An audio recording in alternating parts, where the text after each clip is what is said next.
Sujata, delight और Lara की पहेली ने खोला लालू परिवार के घोटाले का राज। ईडी करेगी पूरा हिसाब, नहीं बचेगा चच्चा का लाल। दो अक्षर वाले लारा में एजेंसीज ने ऐसा क्या पाया जो पूरे लालू परिवार को एक ही जगह घंटों बिठाया। अब जेल जाने से लालू परिवार को कोई नहीं बचा पाएगा। पहले भ्रष्टाचार, फिर एजेंसीज पर सवाल, मोदी पर निशाना साधने वालों, इस रिपोर्ट को देखो। एक पहेली से समझ जाएंगे लालू परिवार की काली कमाई का राज। आजकल देश में एजेंसीज भ्रष्टाचारियों पर कार्रवाई करती हैं तो विपक्ष में घबराहट होती है। आजकल देश विरोधी स्वर उगलने वालों को आईना दिखाया जाता है तो विपक्ष लोकतंत्र को खतरे में बताता है। आजकल देश में जनता के मैदान में लगातार हार का मुंह देखने वाला विपक्ष जनता के मत पर ही सवाल उठाता है। बिहार में रेलवे में जमीन के बदले नौकरी के घोटाले में आरोप लालू परिवार पर लगता है तो तेजस्वी केंद्र पर एजेंसियों के दुरुपयोग का आरोप लगाते हैं। लालू इसे आपातकाल बताते हैं। लेकिन लालू परिवार इस घोटाले में कैसे फंसा? क्यों ईडी ने पूरे लालू परिवार पर ही शिकंजा कस दिया?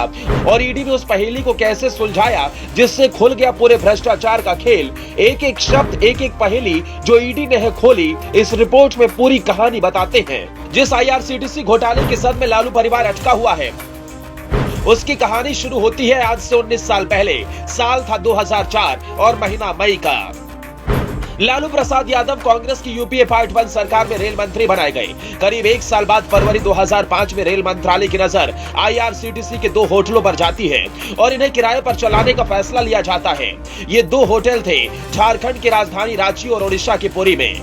जब इन होटलों को किराए यानी लीज पर दिए जाने का फैसला लिया गया तो उसके कुछ ही हफ्तों बाद पटना में एक जमीन की खरीद बिक्री हुई। वो जमीन सुजाता होटल्स नाम वाली कंपनी की थी। अखबारों में छपे रिपोर्ट्स के मुताबिक सुजाता होटल्स वाली कंपनी ने पटना के दानापुर के पास सगुना मोड़ पर पूरे 3 एकड़ जमीन बेची। सुजाता से डिलाइट का कनेक्शन समझिए। जो 3 एकड़ जमीन बेची गई उसे खरीदा था एक कंपनी ने। उस कंपनी का नाम था डिलाइट मार्केटिंग।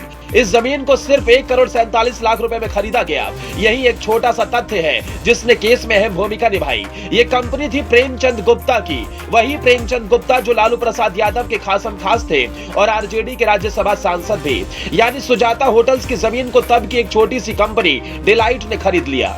अब समझिए डिलाइट से लारा की पहेली। एक रिपोर्ट के मुताबिक कुछ साल बाद डिलाइट मार्केटिंग कंपनी ने खुद को ही बेच दिया। डिलाइट के सारे शेयर खरीद लिए गए। उन शेयरों को खरीदा लारा प्रोजेक्ट्स नाम की कंपनी ने। आरोप है कि लालू और राबड़ी के नाम के पहले अक्षरों से बनी इस कंपनी के मालिक तेजस्वी यादव और राबड़ी देवी थे, या कहिए कि हैं। उस दौरान 1 करोड़ 74 लाख रुपए की जमीन खरीदने वाली डिलाइट ने अपने सारे शेयर सिर्फ 64 लाख रुपए में ही बेच दिए। इसके बाद डिलाइट को खरीदने वाली लारा कंपनी नियमों के मुताबिक 3 एकड़ वाली जमीन की मालिक बन गई। इसके बाद लारा ने फैसला किया कि इस जमीन पर एक मॉल बनवाया जाए। इसी मॉल के निर्माण पर फिलहाल हाईकोर्ट ने रोक लगा रखी है। इस तरह से 3 एकड़ जमीन सुजाता होते हुए डिलाइट तक पहुंची और फिर लारा के कब्जे में आ गई। अब समझिए आईआरसीटीसी घोटाले वाला मामला। ये कहानी तो सुजाता से होते हुए डिलाइट के रास्ते लारा तक पहुंची। जब ये सब कुछ चल रहा था उसी बीच 2006 के नवंबर में रेलवे ने रांची और पुरी वाली आईआरसीटीसी के होटलों को किराए पर देने के लिए ठेका निकाला। ठेके की कंडीशंस यानी शर्तें कुछ इस तरह की थी जिससे सुजाता होटल को ये काम नहीं मिलता। यहाँ आरोप ये है कि ठेका निकाले जाने के कुछ ही दिन के अंदर इसकी शर्तें बदल दी गई। नई शर्तों ने सुजाता होटल्स का काम यहाँ तक पहुंचने में आसान कर दिया। इतनी जल्दी काम हुआ कि करीब 1 महीने यानी 2006 के दिसंबर में सुजाता होटल्स को आईआरसीटीसी के दोनों होटल किराए पर चलाने के लिए लीज पर मिल गए। तत्कालीन उप मुख्यमंत्री और अब बीजेपी के राज्यसभा सांसद सुशील कुमार मोदी का भी इसमें अहम रोल है। मोदी ने ही आरोप लगाया था कि सगुना मोड़ वाली जमीन की असल कीमत 94 करोड़ रुपए थी, लेकिन लालू यादव ने सुजाता होटल्स को पुरी और रांची वाले होटल लीज पर देकर बदले में ये जमीन ली। लेकिन ऐसे नहीं, बल्कि सुजाता से डिलाइट और फिर लारा के जरिए, यानी कंपनी का खेल कर। अब इसी केस की जद में लालू परिवार फंसा हुआ है। ब्यूरो रिपोर्ट, अपना इंडिया।